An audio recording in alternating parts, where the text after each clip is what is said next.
Bueno, en la mañana de hoy vamos a resolver un examen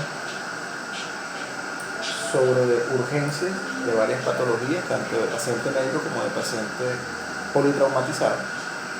Y para eso estamos acompañados por dos de nuestros médicos, la doctora Andrew, la doctora Lorraine, que son nuestros médicos internos en turno, y entre todos vamos a resolver el tema, ¿vale? La primera pregunta dice que el quinto eslabón de la cadena de supervivencia es A. RCP inmediata, B. Activar el sistema de emergencias médicas, conocido como SEM, C. Soporte vital avanzado, D. Cuidados post-reanimación, E. Ninguna de las anteriores. ¿Qué opinan ustedes? La respuesta del quinto eslabón de la cadena de supervivencia es D. Muy bien. Cuidados post-paro o post-reanimación. Muy bien. Segunda pregunta. En la cadena de supervivencia pediátrica resalta algo, excepto de las cosas que voy a mencionar, cuál no hace parte de lo que es la cadena de supervivencia pediátrica. Primero, intubar a todo paciente. B. Desfibrilar inmediatamente. C. Llamar primero en todos los casos. D. Seguridad y evitar accidentes. Recordemos que en la cadena de supervivencia como tal, de estos eslabones que está allí, ¿qué cosas no se hacen en todos los casos? Es primero llamar. ¿Por qué? Porque resulta que en los niños la cadena dice que usted debe primero actuar y después activar el sistema de emergencias médicas, porque la mayoría de estos pacientes son por problemas de vía aérea. ¿Listo? Muy bien. Tercera pregunta. El medicamento indicado en todos los casos de paro y su dosis más indicada sería A. Vasopresina a 20 unidades dosis única, B. Epinefrina 1 miligramo endovenoso cada 3 a 5 minutos, D. Atropina 1 miligramo endovenoso cada 3 a 5 minutos, ninguna de las anteriores. La respuesta pues pienso que es muy sencilla. Adrenalina o epinefrina de 1 a 3 miligramos, de 1 a 3 minutos, de 3 a 5 minutos 1 miligramo endovenoso. Cuarta pregunta dice, son ritmos desfibrilables, excepto A. Fibrilación auricular, B. Taquicardia ventricular sin pulso, C. Fibrilación ventricular, D. Ninguna de las anteriores. ¿Cuál podrían ser? B. ¿Cuál no desfibrila? ¿Cuándo de pulso? ¿Están seguros? ¿Qué dice la guía? No, es la Ojo con esos detalles. A veces sabemos los conocimientos, pero cuando nos enfrentamos a un examen, nuestro cerebro tiende a no leer o a leer, pero no entender las preguntas. Y eso es un truco muy importante. Mira que tú a la primera tomaste una decisión y mira que cuando volviste a leer, por eso es que uno siempre les dice en los exámenes, o nos dicen a todos los exámenes, por favor lean. Leamos bien, tranquilo, relajado, oxigénate, toma tu agüita, tienes que estar muy bien hidratado, porque si tú no estás bien hidratado, tu cerebro no va a funcionar bien. ¿De acuerdo? Recuerda que somos 60%, 70% agua. ¿De acuerdo? Bueno, entonces la respuesta está clara. La fibrilación auricular no se desfibrila. ¿De acuerdo? Esa es la excepción. Siguiente pregunta. La dosis de desfibrilación con un monitor o un desfibrilador de tipo bifásico, ¿cuál es la carga de energía sugerida? Serían 300 joules, 200 joules o 360 joules. Muy bien, 200 joules es la carga que nosotros utilizamos consuetudinariamente para este tipo de procedimientos. Bueno. La sexta dice, la amiodarona en el paro está indicada, excepto en qué condiciones no se utiliza amiodarona. Dice, A, en ritmos desfibrilables que son resistentes a la segunda o tercera descarga. ¿Se usa o no se usa? Sí se usa, muy bien. En la fibrilación ventricular se utiliza o no se usa. Taquicardia ventricular y en actividad eléctrica sin pulso. Muy bien, la respuesta es B. En actividad eléctrica sin pulso. Tengan mucha precaución. Cuando los pacientes nos llegan en paro, se lo digo porque hace poco lo vivimos con un equipo, nos llegó el paciente sin pulso, tomamos ritmo y tenía una actividad eléctrica sin pulso. Iniciamos maniobras de resucitación y durante la resucitación el paciente cambió de ritmo a hacer una taquicardia. Nosotros hicimos obviamente la desfibrilación porque cambió el ritmo, pero volvió a la siguiente a hacer una actividad eléctrica sin pulso. Uno de los colegas que teníamos en turno inició amiodarona. Esos son puntos que hay que tener mucho cuidado, ¿de acuerdo? Continuamos entonces. Pregunta número 3. Paciente de 70 años, es un caso clínico, con dolor torácico, con una intensidad de 8/10, una dificultad respiratoria, una disnea. Al evaluarlo, el médico le encuentra una presión arterial de 70/50, una frecuencia cardíaca de 170, obviamente taquicárdico, y una frecuencia respiratoria alterada en 23. Polisméico, taquicárdico e hipotensio con una saturación de 85%. Aquí debemos deducir que obviamente el llenado capilar va a estar lento, o sea que un paciente está inestable hemodinámicamente. El monitoreo cardíaco nos muestra una taquicardia de complejos estrechos. Su manejo sería A.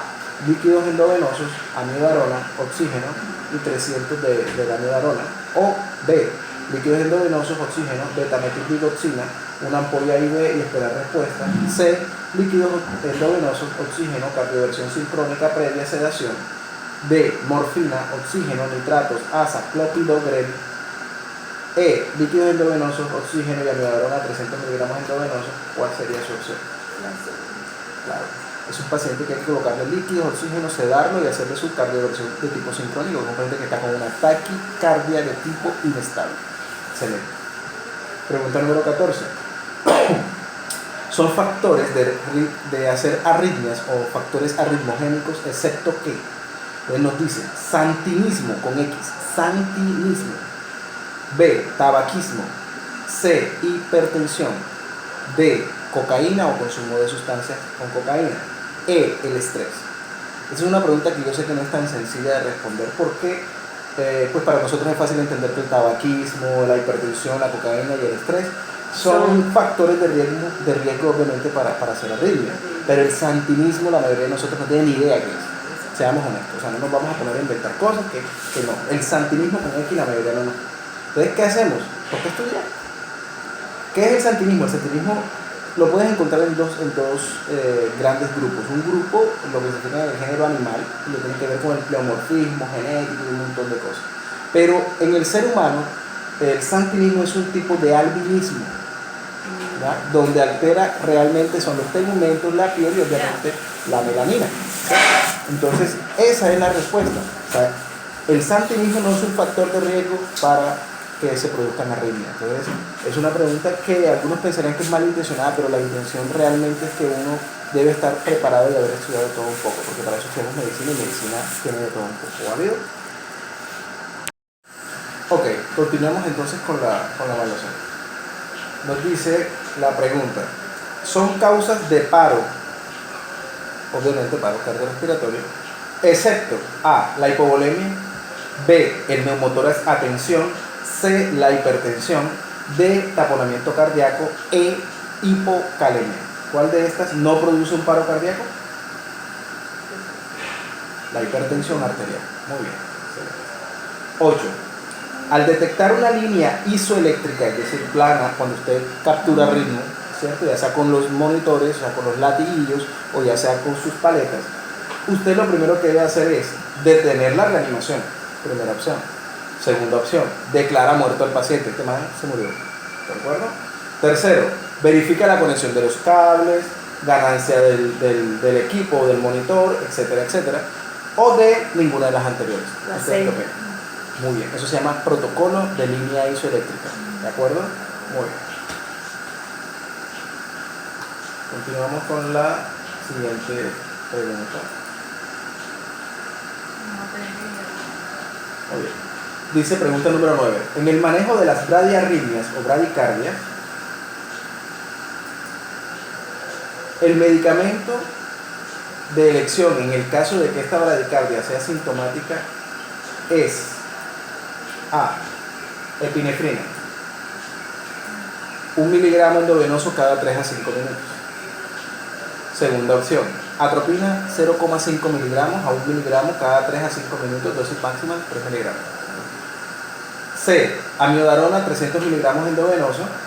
4. Sulfato de magnesio 2 gramos en bol. ¿Cuál opción? Recuerden que estamos hablando de una bradicardia sintomática. ¿Listo? ¿Cuál es el medicamento de elección? Muy bien, doctora, atropina. La atropina de 0,5 a 1 miligramo cada 3 a 5 minutos, dosis máxima 3 miligramos, o sea, 3 ampollas. Pregunta número 10. Para cardiovertir, ojo, cambiamos de paciente. Cardioversión de un paciente con una taquicardia por fibrilación auricular de respuesta rápida y que además el paciente esté inestable, usted inicia descargas de tipo sincrónicos, obviamente, con 100 joules, 360 joules, 200 joules, 150 joules. 100. Muy bien. Ojo que el paciente con taquicardia, por este tipo de taquicardia con fibrilación de respuesta rápida, que son inestables, responde muy bien así, pero siempre debe ser previamente con pseudoanalgesia.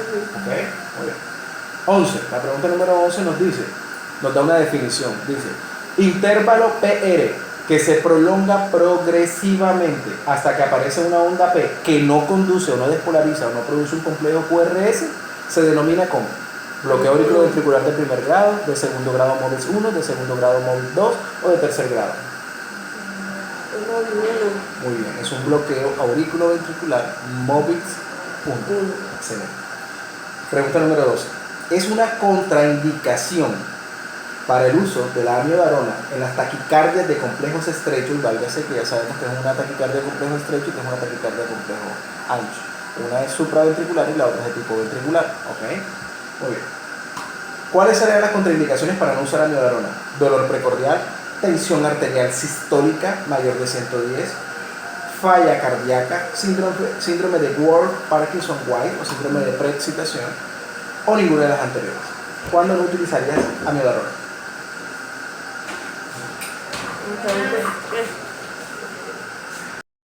Ok, continuamos con la pregunta número 15. Es una pregunta que dice: la dosis de dinitrato de isosorbide para el manejo del dolor torácico y edema pulmonar es, primera opción, 5 miligramos vía oral cada 15 minutos. Segunda opción, 5 miligramos sublingual cada 5 minutos, máximo 3 dosis. Tercera opción, 2.5 a 5 miligramos sublingual cada 10 minutos, de ninguna de las anteriores. Respuesta sería B, 5 miligramos sublingual cada 5 minutos, dosis máxima. Vamos a continuar con la pregunta número 16.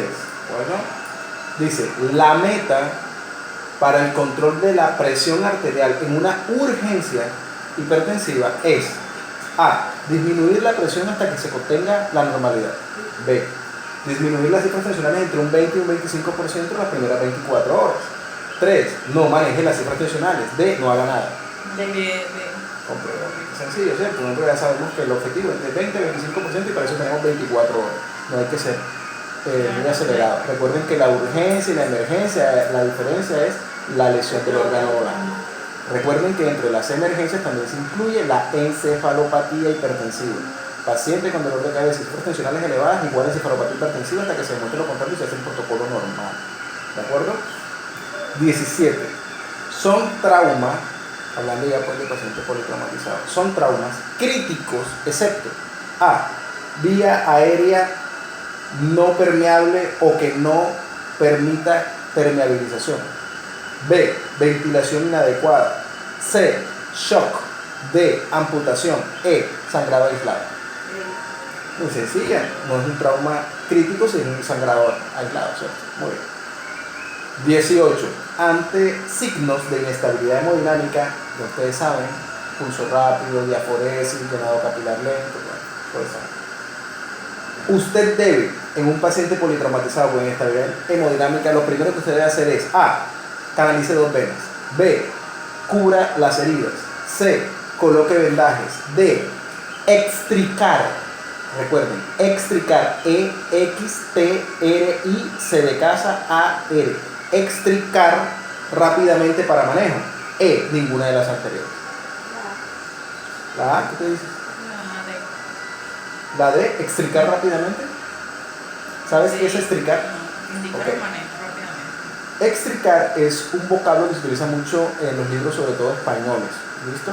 Donde quiere decir que es sacar al paciente del lugar donde se encuentra para trasladarlo hacia algún lugar. Entonces recuerden, cuando uno tiene fallas o de pronto dudas sobre algunas palabras, lo mejor es preguntar, si después, dependiendo del medio en el que tú estés recibiendo la evaluación o haciendo la evaluación. La respuesta es canalizar 2 venas. Todo paciente inestable tiene que tener 2 vías terminales. ¿De acuerdo? De todas maneras, el protocolo de manejo va a depender, recuerden, la secuencia A, B, C, D, E. Y usted tiene que ir resolviendo cada vez que tenga un problema. ¿Listo? Primero la oxigenación, luego la circulación, etcétera, etcétera. Muy bien.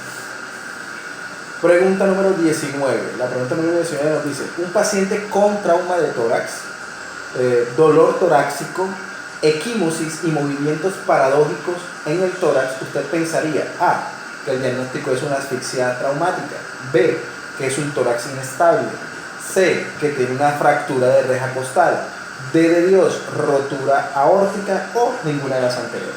Es un tórax inestable. ¿Listo? Recuerden que los movimientos paradójicos, es decir, que cuando el paciente respire, en vez de expandirse, exactamente. 20. Al manejar un paciente quemado, que ya nos encontramos en el tema de las quemaduras, y encuentra algún signo de inhalación o quemadura en la vía aérea, lo primero que usted hace es: A, coloca una cánula de Gether y oxigena; B, asiste con un BBM o dispositivo bolsa, válvula, máscara, algunos conocen como EMBU, más mascarilla; C, intúa inmediatamente al paciente; D de Dios, coloca una máscara laríngea; E, ninguna de las anteriores. ¿Qué hacen? Muy bien. Todo paciente con signo que pueda presentar edema de la vía aérea hay que intubar. 21. Son criterios de trasladar un paciente con quemadura, excepto: primero, quemadura de primer grado, quemaduras de espesor total mayor al 5%, quemadura de un espacio o una superficie corporal mayor del 20% en niños menores de 10 años, ninguna de las anteriores. Son criterios de traslado, excepto las quemaduras leves si notan, de primer grado. nuevamente, no leemos adecuadamente la pregunta y respondemos lo que nuestro cerebro empieza a mandarte de información. Oxigenarse y tomar un poquitito de agua ayuda a mantenerte realmente centrado, ¿vale? Muy bien. Respirar y confiar en nuestra decisión, ¿vale? Al entender, pregunta número 22, ¿de acuerdo? Al atender un paciente con un trauma craneoencefálico, con un Glasgow de 15-15, con pérdida de la conciencia transitoria, su manejo más adecuado, ¿cuál sería? Primero, manejo ambulatorio y lo manda para la casa con analgésico. Segundo, lo traslada para una observación. Tercero, lo hiperventila con un BBM. 4, le coloca manitol 80-60 endovenoso de una. O no hace nada con el paciente. Ok. Todo paciente con trauma craneoencefálico que haya tenido pérdida súbita del conocimiento debe ser observado mínimo 6 horas, con un seguimiento que se llama hoja neurológica. Y eso lo incluimos no solamente el Glasgow, sino un montón de preguntas más, ¿de acuerdo? Pregunta número 23. Dice: en el manejo del estado postictal, ya todos sabemos que nos ubicamos entonces en un paciente que convulsiona, ¿de acuerdo? En un paciente en el estado postictal, usted debe realizar las siguientes acciones excepto una. El excepto quiere decir que hay algo que está aquí, no tienes que hacerlo, como para que quedemos claros y aprendamos a cómo, cuando salen esas preguntas, que le debes mandar inmediatamente a tu cerebro como información, que te quede como en ese tablero, que yo llamo siempre un tablero blanco, colocar aquí arriba qué no debo hacer, o qué no debo buscar, o qué no debe aparecer. Eso lo debes tener muy claro para el momento en que estás haciendo el examen. Continuamos la pregunta. ¿Qué no debo hacer? Revisar los criterios de derivación hospitalaria, colocar diazepam endovenoso, suministrar oxígeno a dosis alta, valorar el déficit neurológico residual, o no hago nada con el paciente. ¿Qué haría? ¿O qué no harías? ¿Qué no haría? Recuerda que tienes un paciente postictal, que es un periodo postictal donde el paciente se encuentra consciente o inconsciente, o somnoliento, o estuporoso. Entonces, hay que tener cuidado que la definición del periodo postictal usted lo debe tener claro. Entonces, un paciente que está postictal es un paciente que no está inconsciente realmente, pero tampoco está consciente. Está entre somnoliento y en algunos casos puede quedar hasta medio estuporoso. Usted lo estimula y realmente no responde, pero realmente es somnoliento lo que queda. Es un paciente que está desubicado, está desorientado, sobre todo en persona, tiempo y lugar, ¿sí? Pero él logra ubicar el dolor, mueve sus extremidades, etcétera, etcétera. O sea que tampoco es necesario que usted no estudie, pero ese paciente ya no está convulsionando. La respuesta en este: no hay que colocarle diazepam. Las benzodiazepinas se utilizan para subyugar, controlar, manejar las convulsiones. Exacto. Muy bien. Entonces la respuesta es no le pongo clonazepam. Ese sería el excepto. ¿Están de acuerdo? Sí. Muy bien, vamos con la pregunta número 24. La pregunta número 24 ya nos hace referencia al manejo prehospitalario de la enfermedad cerebrovascular o del ECV. ¿Listo? Nos dice, en el manejo prehospitalario de la enfermedad cerebrovascular, ¿está indicado el uso de ácido acetil salicílico? No. ¿Sí o no? No, ¿Por qué? porque si tenemos un SB tipo isquémico, lo que vamos a hacer es que nos descenda. Ok, hemorragia. Hemorragia. El problema del evento del paciente es que tú no sabes si realmente es una isquemia o si es una hemorragia. Por eso debe llevarse a hacer tomografía. Todo paciente con un evento de esto debe hacerle una tomografía simple, que es la que nos permite saber rápidamente eso, ¿vale? Siguiente pregunta, es la número 25, ¿no? Ante una cefalea moderada en una paciente de 25 años, oígase bien, de tipo intermitente, usted debería pensar, o sea, ¿cuál es el diagnóstico más frecuente? ¿Cefalea en racimos, cefalea tensional o migraña? O ninguna de las demás. ¿Esto qué dice? ¿Cuál es la definición de migraña? Mira que no. Por la edad y esa tensión. Ok, entonces mira que aquí te están dando, uno diría que, no, que es una historia clínica pobre, pero es una historia clínica en la cual es suficiente información para que tú realmente tengas un diagnóstico claro. Tensional no es porque es joven. ¿Cuál es la Tensional.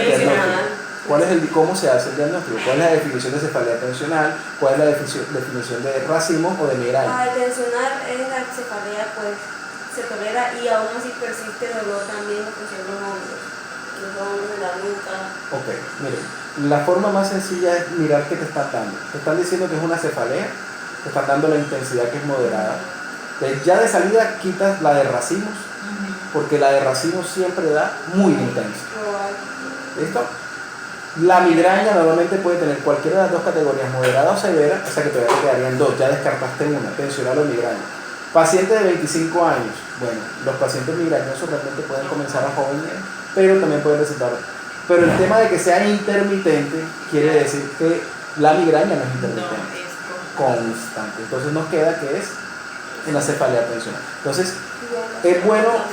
Por eso nosotros nos piden que nos aprendamos todo el tipo de cefalea. Recuerden que es un libro bastante grande, pero que usted debe ser capaz de tener por lo menos los conceptos básicos, ¿de acuerdo? Para que te pueda permitir hacer un buen diagnóstico y obviamente un manejo. Aunque muchos pensarían que es casi igual, aunque el abordaje de la cefalea es igual, lo que tú debes esperar del paciente, el pronóstico como tal, y la evolución y la salida es distinta. En el manejo, pregunta número 26, ¿no? En el manejo inicial del síncope, usted debe A. Realizar el ABCDE, un electrocardiograma y una glucometría. B. Levantarle las piernas, llamado también como tren de Lemburg. C. Realizar un electrocardiograma inmediatamente o no le haces nada al paciente. ¿A o la B? Mira, manejo inicial del síncope. Otra vez, debemos leer la pregunta. El sentido de la pregunta te está diciendo es cómo le haces todo el manejo inicial. Levantar las piernas puede hacer parte del manejo del paciente, sí, pero no es lo que tú le vas a hacer entrar. El paciente de una vez tú lo apuestas y ya le subes las piernas y se acabó. Tú debes monitorizarlo para saber que de pronto ese paciente es secundario a una arritmia, ya sea bradi o taquiarritmia. Tú debes hacerle una glucometría porque ese puede ser la causa del síncope. No ha comido, no ha desayunado o es diabético. Y hacerle, pues obviamente, el ABCD. Claro, okay. Esa es la respuesta, ¿vale? 27. En el paciente consciente con hipoglicemia moderada, entre 30 y 50, usted debe manejar la situación con, primero, le pones destroza al 10%, 500 en bolo, ¡fum! B, carga de glucosa oral, le empiezas a dar su carguita, le pides una carga y le empiezas a dar. C, destroza al 10%, 100 centímetros cúbicos. O D, no le haces nada al paciente y espera que algún día se mejore. ¿Ok? Recuerden que es moderada, de 30 a 50 miligramos de glucometría o de glicemia, en este caso, de tipo central. ¿Okay? La respuesta es colocarle 100 centímetros de destroza al 10%. ¿Vale? Porque este paciente con esa hipoglicemia moderada, él está consciente, pero tú necesitas recuperar rápidamente. Algunos libros hablan de que puedes utilizar la recuperación por vía oral y esperar que ese paciente tolere. ¿En qué pacientes tú haces eso normalmente? En los pacientes diabéticos, cuando están en programas, por ejemplo, de curvas, o sea, los que van a colocar los holters de glicemia, o sea, que se les va haciendo el control para saber si son candidatos o no de bomba de insulina. A estos pacientes se les enseña a que deben tomar una carga de glucosa oral, aproximadamente se les hay unos jugos que ya vienen con cierta cantidad de azúcar, que deben esperar más o menos entre 10 y 15 minutos. Entonces va a depender de varias cosas. Yo podría asumir lo que les acabo de decir, colocarle el bolo de destroza al 100%. Pero esta pregunta te dice que el paciente está consciente. Si está consciente está hablando tal cual como tú y yo estamos, sino que tiene un malestar y usted le hizo una glucometría y el paciente le salió de 30 a 50. La indicación realmente aquí sería, debe de tomar algo, que se tome un juguito. Esperamos 15 minutos y ya debe haber subido el valor de la glicemia. Ahora que no responde y el paciente empieza a tener una inestabilidad hemodinámica, realmente pues ahí sí nos vamos a la opción que les dije de los 100 cc de destroza en agua destilada al 10%. ¿De acuerdo? Muy bien. Pregunta número 28. La pregunta dice, en el manejo de la hiperglicemia, hablando de hiperglicemia, que es el valor de glucosa de 250 por encima de 250 miligramos por decilitro, pero que tiene solamente un manejo, el paciente tiene, un mareo, ¿usted qué hace o qué no le haría a ese paciente? ¿Cuál sería el excepto? Usted te dice, le colocas insulina subcutánea, lo hidratas oralmente, le ordenas laboratorio e investigas los focos o le haces todas las anteriores. Todas las anteriores. ¿Qué no le harías? Ojo que te están preguntando qué no le harías al paciente. Te repito, el paciente tiene 250 de glucometría, puede tener 251. El paciente solo tiene mareo, o sea que está hablando así como estamos hablando tú y yo, pero llega aquí a la urgencia, doctor, yo tengo un mareo. Le tomamos glucometría y resulta que tiene 251. Tú le colocas insulina, le colocas inmediatamente hidratación oral, le ordenas laboratorio. ¿Qué no le haría yo de entrada? La insulina. Recuerden que estos pacientes por lo general vienen deshidratados. Lo que uno hace es que lo hidrata.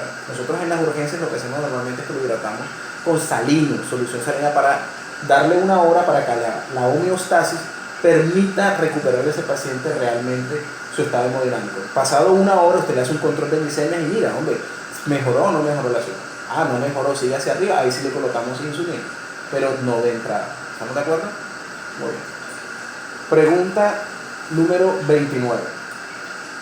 En la valoración de la severidad de la crisis asmática, que llamamos otra patología, crisis asmática, si usted le hace una saturación arterial, como nuestro pulsosímetro, como el que utilizamos con la doctora Andrea, se encuentra entre 91 y 95, usted lo clasifica como ¿qué?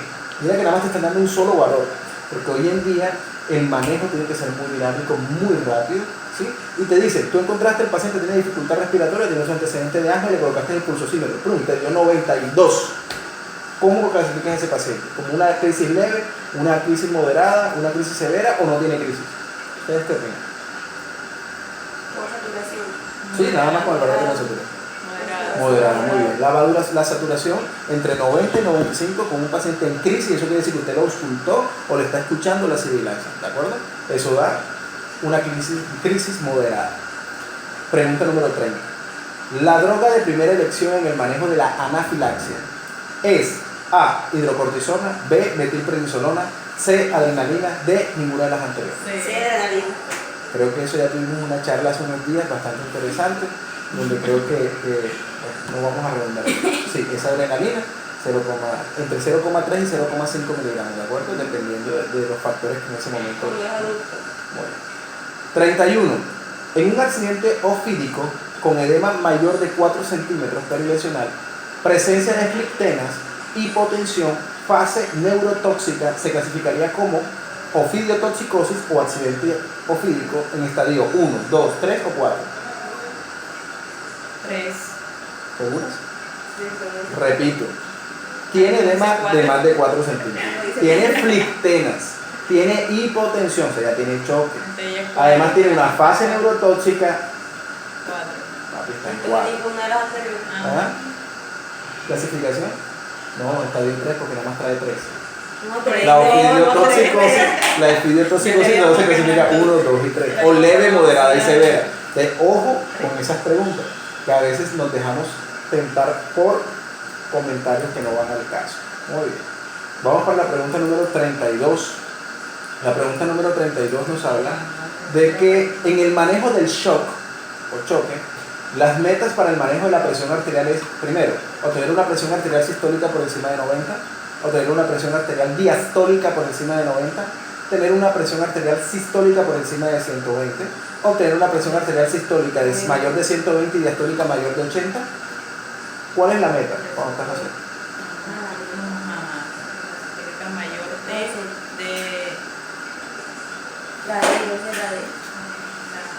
La de O sea, que ustedes consideran que un paciente con un shock... mayor de Pero la meta. Por eso, es que tú estás reanimando a un paciente con una hipotensión y lo vas a llevar a 120-80. No, así. La respuesta es mayor de 90 milímetros de mercurio, que es lo que tú obtienes cuando tú mides a tu paciente. Le obtienes pulso radial, o pulso inguinal, o pulso central. Tú debes saber a qué es equivalente cada uno de estos pulsos. Entonces tú debes tener un buen pulso arterial y un buen pulso inguinal, que eso está por encima de 80-90 milímetros de mercurio. ¿De acuerdo? De la presión sistólica, que es la que realmente tú mides cuando haces el método palpatorio. ¿Estamos de acuerdo? Muy bien. Pregunta número 33. La pregunta número 33 nos dice, un paciente dice, paciente con hipotensión, paciente con una frecuencia cardíaca de 125, frecuencia respiratoria de 32, asociado a deposiciones melénicas y que además se encuentra con choque hipovolémico. ¿Qué clasificación le dan de ese grado hipovolémico? ¿Grado 1, grado 2 o grado 3? Muy bien, grado 3. Pregunta número 34. Son signos de descompensación de un EPOC, excepto la tos, la fatiga respiratoria, la fiebre, la cianosis periférica. Sí, ¿cuál no es un signo, vale? Okay. Estamos de acuerdo. El único síntoma que no hace parte de la descompensación es la tos. La tos no hace parte de los signos de descompensación de un paciente con un EPOC, porque el paciente con EPOC tiende a toser. Pero si presenta fatiga respiratoria, si presenta fiebre y cianosis periférica, son signos de que está en descompensación o, como algunos lo hablan, agudización del proceso. Muy bien. Pregunta número 35. La pregunta número 35 dice que el bolo inicial de líquidos en una deshidratación de tipo moderada para una enfermedad diarreica aguda es de 30 cc por kilo, 20 cc por kilo, 10 cc por kilo. ¿Qué opinan?